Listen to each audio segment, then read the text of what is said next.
It's Waxing Lyrical, baby. Hello, Waxers, and welcome to Waxing Lyrical with Mains and Dutch. I'm your host, Mains, my colleague in a danger zone in Rainford. Playing with a massive blue ball, it's Mr. Neil Dutton. How are we, Neil? Not so much the danger zone, more the watery end. Is it raining in Rainford? It's raining in Rainford. It was foretold clearly in the name. As I say, I've had to change the listing for my house and advertise that it now has an ocean view. Delicious. Luckily, given news today, you can stay there for the whole of Christmas. Do not fucking move. Do not pass go, and do not collect £200. Because you know you're poor and you're not allowed to collect money. Indeed, I will go the entire year of 2021 without going into the office once. Special, just not even to just go in for a day's training or anything. I literally have not set foot in one of my offices this entire calendar year. Thank you, government. I've been asking to have the ability to work more from home for a decade. I didn't think we'd need to do it in this sense, but I'm not going to talk politics because, well, I wish they cared more. But anyway, this week, Plugged Into the Mains has a question from me to Neil. It has a rant from me about actually the weather. And then we're going to talk about our favourite outsider teams from each conference to make the title game. Then Neil is going to big up his picks for last week on Fancy Darling. He is going to talk about his stellar run as Fancy Loser. And then we're going to give you really bad Fancy predictions, which are bound to go wrong. Neil, are you ready for the show? I was born ready. Let's do this then, and let's get on with Plugged Into the Mains. So I'm watching the NFL last week, Dutton, and Kansas City Chiefs win again. I think their 5th win on the run. Mm-hmm. But score the grand total of, 20 points again. And Patrick Mahomes doesn't score a load of fancy points again. And a question came to my mind. Is Patrick Mahomes droppable in fantasy as we get close to the fantasy playoffs? As with all things, the question before you do something like that is, and then what? So it depends on your options, of course. I mean, if you have, a better option than Patrick Mahomes, then you'd have to think about it. This is where if you come in and you listen to Living the Stream or you read waiver wire things and see what else is out there and listen to that, then you do have to judge and assess based on what Patrick Mahomes is giving you from a fantasy point of view. Now, for the next 4 weeks, I'm not going to be dropping him. I'm certainly not dropping him this week against the Raiders. Next week, I would be tempted to sit him, depending on what else you've got. And the 2 games after that, I think I'd stick with him. And why am I suggesting this? Well, it's the Vogue thing. It's the too high shell. Now, the Las Vegas Raiders, they go too high on 34% of their defensive plays. That is the 29th most in the NFL. Next week they play the Chargers, who are too high on 68%. The week after that they've got the Steelers, who are 34%, so they're like the Raiders. And then week 17, is it 17? 14, 15, 16? Yeah, 17, they've got the Bengals, who are 16th in the league. They're at 53%. Now, Patrick Mahomes has thrown 5 touchdowns and 2 interceptions against cover 1 or cover 3. He's thrown, I think I've got it written down here somewhere. No, I've lost it. I think it's a 3 touchdowns, 5 interceptions against cover 2 shells, or cover 2 or cover 4. So those matchups make it a little bit scary for next week, because the Chargers are just going to sit in cover 2, cover 2 or cover 4 and say, go on, try and beat us. Try and do what Tom Brady does and literally pick us apart by 1,000 paper cuts. But this week, the one truly usable week Patrick Mahomes has had over the last few weeks was against the Raiders a few weeks ago. Why? Because the Raiders are going to sit there in cover 1 and cover 3. Because that's what they do. Yeah, you're going to lose. He's going to torch you. It is concerning, though. I guess it doesn't, from a fancy point of view, it doesn't really matter from a winning games point of view. It's probably actually good from a winning games point of view that you don't need to rely on Patrick Mahomes to be crazy, right? That's a good thing. But, I think at the start, it's one of them strange things. The difference between fantasy and reality is that everybody much preferred when Patrick Mahomes had to score 35 points to win a game. Like, no one signed up for Steve Spagnuolo's defense getting good and him only needing 22.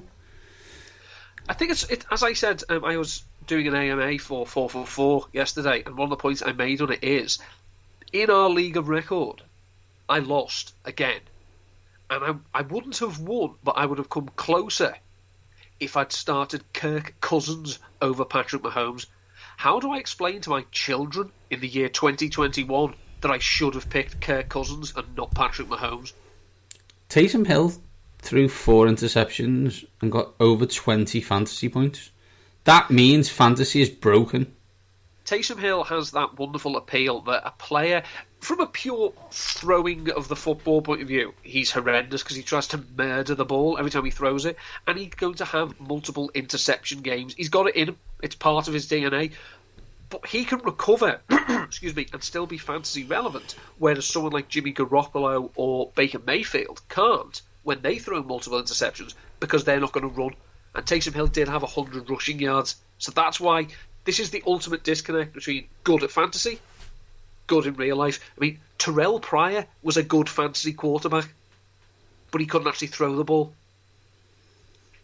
Horrific. Let's move on, Neil.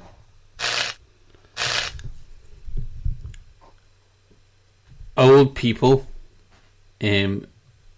football quote-unquote purists, please fast forward for 5 minutes, as you're probably not going to like this. They can't work out a fast forward podcast, man. They're that old school. But you're probably going to have to switch it off.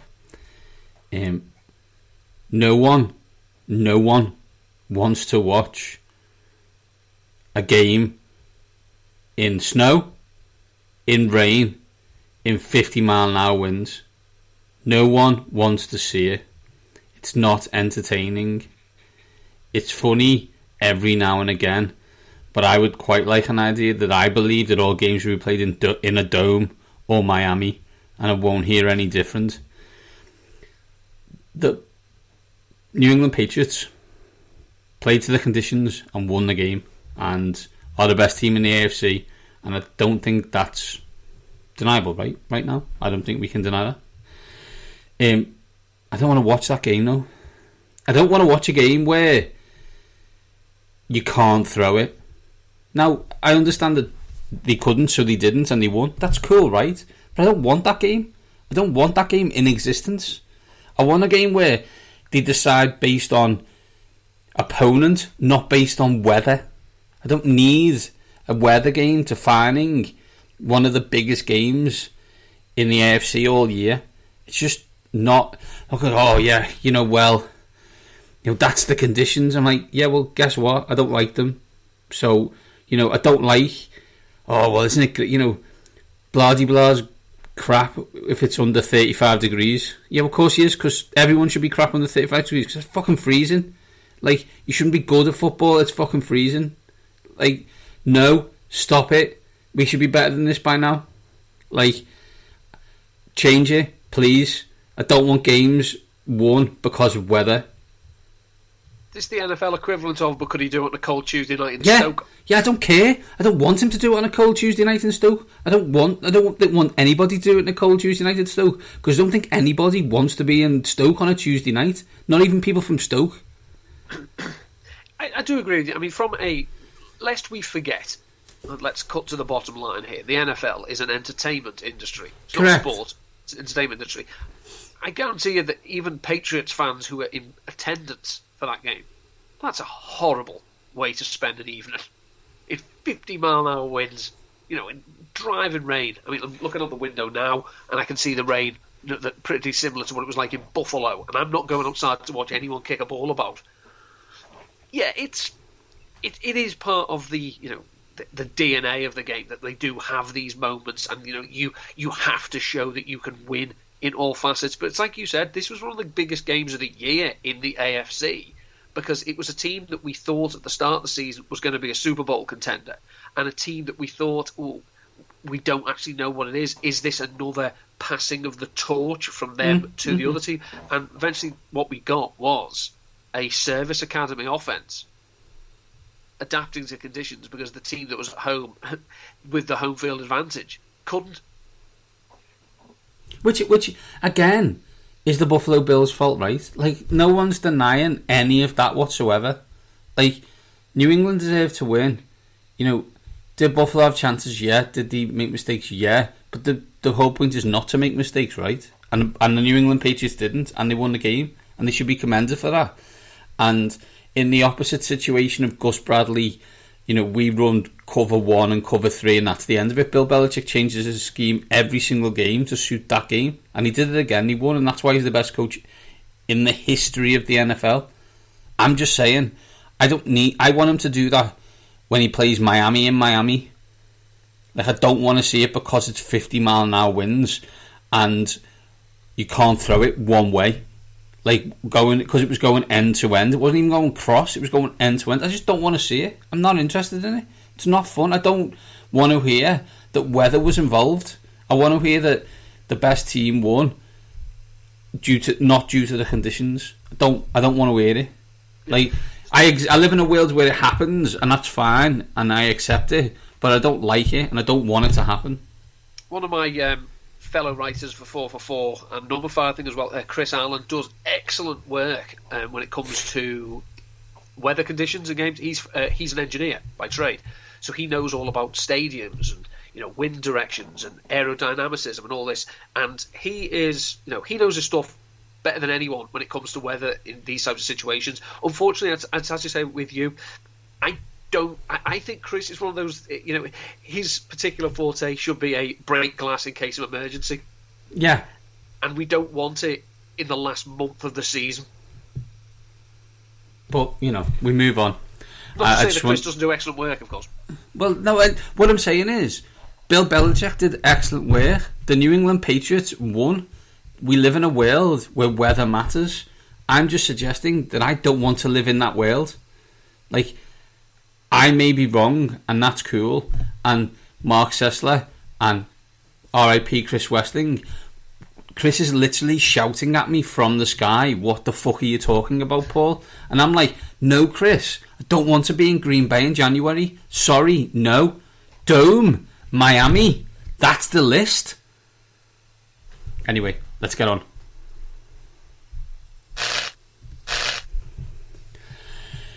Neil, we are reaching playoff time, and it's a quagmire out there. And I guess the question becomes we do have division leaders, obviously, and in the NFC especially, they're quite apparent. Not so much in the AFC. But what I thought we'd do is an idea of which teams who aren't leading their division right now have the best chance to make the title game in their particular conference. We're not necessarily saying the Super Bowl, because you may come up against a better team, but which one of the 6 or 7 seeds in the wild cards, and they may not be the 6 and 7 seed now, but they may be there come playoff time, has the best chance to, you know, win 2 road games and get to the title game. I think it's the theory is this is the no one wants to play them. Correct, yep. Right. So we've got one AFC and one NFC team. So I will go first, AFC, and then you can go. For me, I think the AFC one is pretty straightforward. I think it's the Indianapolis Colts. I'm not 100% sure it's close. The obviously major concern is the quarterback. But what I would say is given track records and the like, if there is one coach who is able to stop Carson Wentz from being Carson Wentz, it's Frank Reich. He's done it now in 2 different locations. You can't just stop it all the time, because, you know, some people have got to be some people, right? But they have a balanced offense. They have a good defense, and I think they are a team that you wouldn't want to play. And given it, quote unquote, the weather situation, they could go to Buffalo, New England, Tennessee, and, you know, run it 40 times and get 200 yards. I agree. I think the Colts they're certainly a team that people don't want, because, as you said, they can literally just decide, okay, we're going to ride Jonathan Taylor today, and we're going to get the Derrick Henry type performance. I would say, though, and this is obviously a plus now with so many teams making the playoffs, it'll be a hell of a turnaround from where they were. But looking at how they're playing and looking at their schedule from here on out, I don't think we should be cutting ties with the Miami Dolphins just yet, because their defense is doing now what we all thought it would be doing in September. But players were injured, there were new players coming in, whatnot. These players are all starting to elevate. I mean, the boy Javon Holland, who's the rookie safety, wears number 8. Kid can ball. They've got Jalen Waddle, and they are using him in a way that people should have. I mean, people saw Jalen Waddle, I was guilty of this, saw his yards per reception, saw the speed, and thought, he's just a deep threat. Why would you spend and trade up for a situational deep threat at the first round of the draft? They're not using him like that. They're putting the ball in his hands and letting him make plays. They've got Tua executing the offense. They've got nothing between now and the end of the season. So they should get one of those wildcard spots, I think. And then, as I say, they're going to have to go on the road. That's obviously going to be a problem. They can't run the ball a lick of shit. But they're going to expect, they're going to try and out-execute their opponents. And, I mean, if you've got that many offensive coordinators, who knows what you can do? But I think, as I say, they're the ones that I trust, because I can see them and the Colts building up the momentum to get into the playoffs. Two things on the Miami Dolphins. They run RPO on every single play, but don't run it, so technically run PO, which is cool. And also, did you know that Jalen Waddle's name isn't Jalen Waddle? His name is Jalen Waddell. That's his name, and his family got so bored of correcting people that they now accept that he's called Jalen Waddle, and they define it as his stage name. And then he waddled away? Yeah. So he even done it. Even he is bought in by the fact that his dance is excellent. I not vested interest. I think that's a bit ridiculous. I have no. My dad supports Miami, but I have no love for Miami in any way. But I do have a partial vested interest in Tua being good, because I think I said he would be. Do you know what I mean? Like, if he's not, whatever. But I would like him to be good. That would be cool, because then every now and again, you get to be right, and that's always nice. Is it? Let me know. Let me know. Well, I'll let you know. Well, what I'm saying is I don't know yet, because it hasn't happened. Let's get on and talk NFC. Again, for me, I think the NFC is an easy one. And it's not in the NFC East.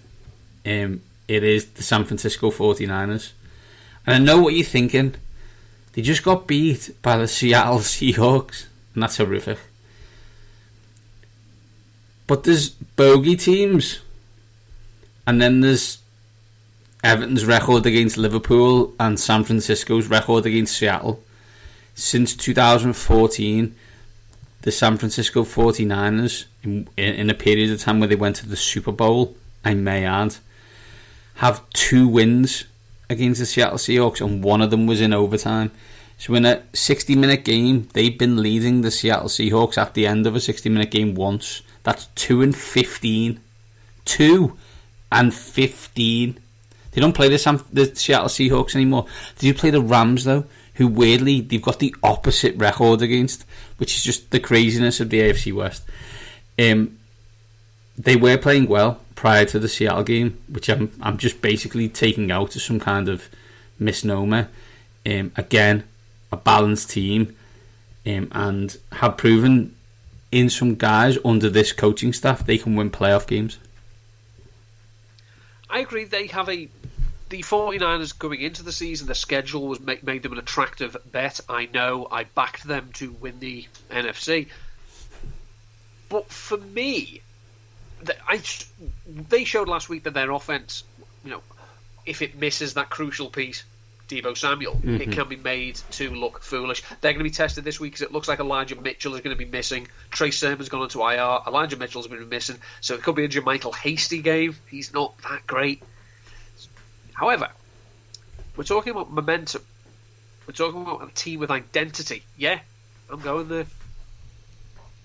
I spoke last week with Charles Dagnall about this team and one player in particular. He was signed a year ago today to their practice squad to be their quarantine quarterback, and now he's the starter. And no one wants any part of what Washington are doing at the moment because they are conservative to a fault. They're keeping the game close. The game's over quickly. But they're staying true to what they can do well, and they are playing to the strengths of their personnel. I mean, they're missing key pieces on defense, like Chase Young, but they're still going out and making noise. They've made Tom Brady's life miserable twice in the last 2 years. Now, people were thinking a few weeks ago, well, Dallas might be resting starters in week 16 and 17 and 18. No, they will not be. Because this division is in Washington's hands. So not only could Washington make this as a wildcard team, they could get a home playoff game. Again. So I think they're the quintessential no one wants a part of them because it's momentum, it's kicking in. They still have to play. See, in the same situation where Neil gives major jinxes on the Washington football team, and I understand why. The Washington football team have 5 games left. They play Dallas twice, they play Philadelphia twice, and they play the Giants. They're just 5 games. They have the same number of wins as the Philadelphia Eagles, who also play the Dallas twice. No, Dallas once. Dallas once. Dallas once, Giants once, Washington twice, and then who's the other game? Twice. Anyway, what I'm trying to highlight is kingmakers on both sides. So, Callum Squires asked me this on a touchdown show yesterday, and he's like, "But first of all, this team is just so dead to me. It's unbelievable. As a franchise, the team is really cool, right? It's if it wasn't for the fact ownership was the largest shit show in the world, people would actually enjoy watching this team. I mean, do you want to understand how much the fan base are out on this team? Like, this game isn't sold out. Playing Dallas at home after a 4-game win streak to get within the game of Dallas, and it's not sold out. Like, you saw how many people were at the previous game before the Vegas game. No one's there. No one wants to go. No one likes this team. Now no one likes this franchise. People like the team. Taylor Heinicke's someone you can root for. Terry McLaurin is an elite wide receiver. Jonathan Taylor has made someone in the region of the most missed tackles in the league. One behind him is Antonio Gibson. Like, they've got talented players, but do you trust them to beat Dallas twice? Beat Philadelphia twice? When have they done that in the past decades? Like, never. So I understand what you're saying, but I'm not convinced. Like, this is, as you well know, as someone who's followed this team for 30 years, like, they're not like my soccer team. Like, I don't get on a bandwagon for this team. I haven't got on a bandwagon in this team once. I have in 30 years. That was 2012, and I haven't since. And I don't see it being this year. The Eagles have only got 4 games left, by the way. That's why then. Sorry, they're on the bye this week, of course. Yeah, so Washington Giants, Washington Cowboys. So that Cowboys game could be massive if Philadelphia win the other 3 and say Washington split with Dallas. Yeah, that I guess is the Eagles situation. Awesome. Let's move on and let's get on to the fantasy elements of the show and start with Fancy Darling. Hello, darling. Neil, tough week 13. Sorry, week 12. Week 13, back with a bang. Last week, you picked Tua Tagovailoa. The RPO monster was QB 10, 20 points, 244 yards and 2 touchdowns. That is a win. You also had Alexander Mattison, running back 8, 21.4 points, 90 yards and a touchdown, 3 catches for 31 yards. Also, a win. Foster Moreau, tight end, 26, 1 catch for 34 yards. Unfortunately, that be a loss. Neil, let's go with this week. We are now 17 and 23. Let's try and get closer to Mount 500. Who's your first pick? First pick is Taysom Hill. Taysom Hill has 5 quarterback starts in his career and has 4 QB1 finishes. Now, as I say, he was a high-end performer last week, despite throwing 4 interceptions, and God, they were bad interceptions as well. They are playing the New York Jets. Now, over the last 5 games, the Jets are allowing a QBR of 118, that's first in the NFL, 262.2 passing yards per game, 5th, 9.2 yards per attempt, first, and a 75% completion rate, first. They are giving up 2 passing touchdowns per game. They're not good. The game against the Eagles last week was a surprising shootout that I don't think anyone really saw coming. But Gardner Minshew was able to move the ball and be productive. So I think Taysom Hill can again get up to quarterback 1 status this week. Interesting footnote though, the Jets have been terrible all year on defense, but they are 30th in rushing yards allowed to quarterbacks. They've only allowed 107. So I think there's a good chance that number could be approaching double by the end of week 14. This is one where if you've got Taysom Hill in your lineup, it's not a game you want to watch. It's just a game you want to see the box score of. Yeah. Awesome, Neil. Let's go on to pick number 2. Pick number 2 is Tyler Conklin, the Minnesota Vikings tight end. He's been a tight end 1 4 times this season, including last week, where I think he was the overall tight end 6. He saw a season-high 9 targets after Adam Thielen was lost to the game. Thielen's going to miss out. This is on Thursday night, this game. This is why we're podding today, so it's good advice. So you still have a chance to listen tomorrow and put it in. The Steelers have given up 4.6 receptions for nearly 50 yards per game to tight ends in their last 5 games.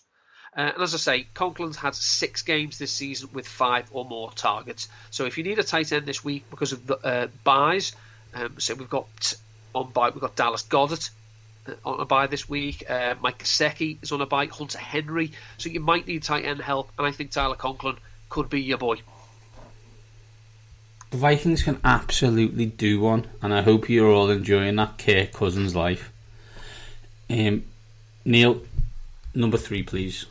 Number 3, and this is a journey through time, believe me. It's the Seattle Seahawks defense.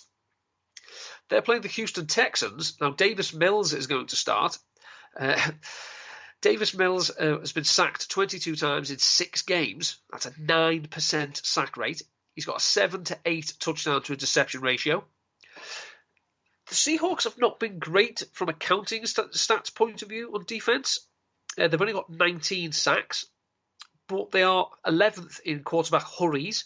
35.1% of drives against Seattle end in a score. That's the 12th best. And the Texans, as I say, have been blitzed 141 times this season. That's tied for 5th most. And they've allowed 35 sacks. That's the 5th most as well. So I think Seahawks, it's a good streaming option this week because the Houston Texans, I think, are they 32nd in offense, 32nd in run defense, 32nd in pass defense? So it's an awesome hat trick to have. And things aren't going to get any better this week. And thoughts and prayers to John McClane, one of the best beat writers in the business, who has to watch that shit show. Let's move on and let's talk about Fancy Loser.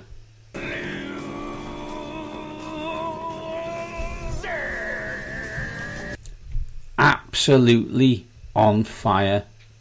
Last week Neil picked Najee Harris. He was running back 18, 15.7 points. That's a win. Neil is now 9-4 in the Fancy Loser Stakes. If you were with Neil on the loser, I'm hoping you're winning fancy games because the players you're not picking. Neil, who shouldn't you pick this week? I don't like Antonio Gibson this week because I think this is going to have to be a game where Tyler Heineke's going to have to pass the ball. And while Gibson has picked up a bit more receiving work of late, we know what happens. If J.D. McKissick is healthy, he's getting the passing down work. It's what happened when they beat the Seattle Seahawks a few weeks ago. So I don't think Gibson is someone that I'm enthused about this week. I think he's going to be a low-end running back 2. So we're looking at like running back 20 or something like that. I don't think he's going to crack the top 20. I find the Antonio Gibson not being used on passing situations one of the most bizarre things in NFL history. He was a wide receiver at Memphis, and they've turned him into Adrian Peterson. I don't really get it. I'm sure there's a logic to it, but I don't know what it is. I think it's similar to there was an episode, one of the Rocky films where they made him fight right-handed, so that they knew he had this pass-catching skill, but then they made him focus so much on being a running back that he forgot how to catch passes. Amazing. That is fancy loser. Let's get on with fancy predictions. Bound to go wrong. Neil, you said Alex Mattison would be running back 1. As we said, he was running back 8. So decent attempt. I said Odell Beckham Jr. would get 25 fancy points. He got 11. 2 catches, 28 yards and a touchdown. He did have another one which Stafford threw over his head, where he was clearly going to get about 60 yards and a touchdown, which really infuriated me at 11:15 at night. But whatever, I'm not bitter. Screw you, Matt. Screw you, Matt Stafford. But I still think if I was an OBJ stan, I will be reasonably happy with my first 2 weeks as a Los Angeles Ram and see it going forward. Neil, fancy prediction for this week for you, please.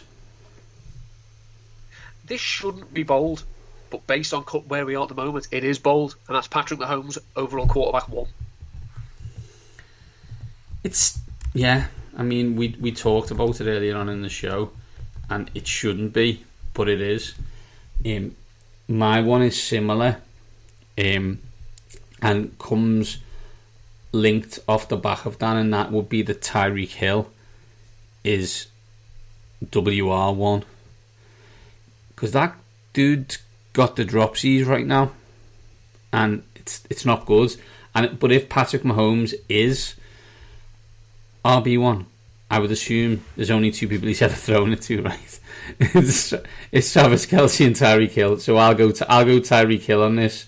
I would also say in the Baltimore Cleveland game, I expect 150 yards and 2 touchdowns from Nick Chubb in a victory for the Cleveland Browns. Can I just say a bit of breaking news? Please.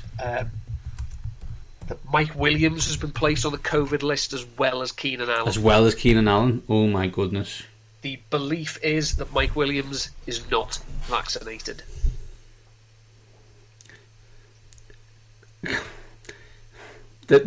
I'm not going to go near the vaccinated, not vaccinated situation. What I'm going to go with is, it kind of sums up Mike Williams' career as a starter, is that after a couple of good games, he then goes disappearing for a number of weeks, and this time he's going disappearing for a number of weeks due to health. But there we go. After such a fantastic performance by Justin Herbert, an average depth of target of over 11 yards last week, to lose both Keenan Allen and Mike Williams is painful. One thing I should point out, though, that this is great news for Austin Eckler, who is obviously going to be a stud anyway. The Giants are 26th in adjusted fantasy points allowed to running backs already. So when you add in the fact that Eckler's going to get 10 to 15 carries and 20 to 22 targets, I think he's going to be in for a massive game this week. But wouldn't it be the most charging thing in Chargerville if they got beat by the New York Football Giants? Neil, that's it for this week. Before next week, where can people catch you? Follow me on Twitter at @endon13. I have my work over at Numberfire, my Super Bowl odds tracker. The Bucs are still a favourite, but the Patriots are climbing the ladder. They've got my tight end report for Rotoviz. I've got to rewrite the Chargers scouting report for the weekend. You mean the 57 targets you'd given to Mike Williams might not work now? Given to Austin Eckler, yeah. And I should have my fantasy report, so it'll probably just be extended fantasy darlings on the Nat Coombs show on Sunday. Fantastic. And Neil, can people listen to that AMA Discord you did for 4 for 4? You can. Say if you're a subscriber to 4 for 4, get onto the Discord, go to the archive, listen to it, enjoy, be educated and entertained. And I apologise for my nasally monotone more so than normal, as I was battling a little bit of a cold. Neil battling the cold, I won't believe it. I am at Mangy7. Come by me at waxing_lyrical. Last night I did the touchdown review for touchdown.co.uk. Spoke to T. Babu on a fantastic weekend for the state of Michigan in college and the NFL, and the Evil Empire being back with us in the form of the New England Patriots. Spoke to Joe Valenzuela about the AFC North, and spoke to Callum Squires about, we spoke about Philadelphia and Washington and his Miami Dolphins. Give it a listen, give it a review. It's really good. I'm really enjoying doing it. So please give it a listen. That's it for Waxing Lyrical this week. We will be back next week. As always, in these weeks of weeks, there's only one way to sign off, and that is beat Dallas. These top guys are out.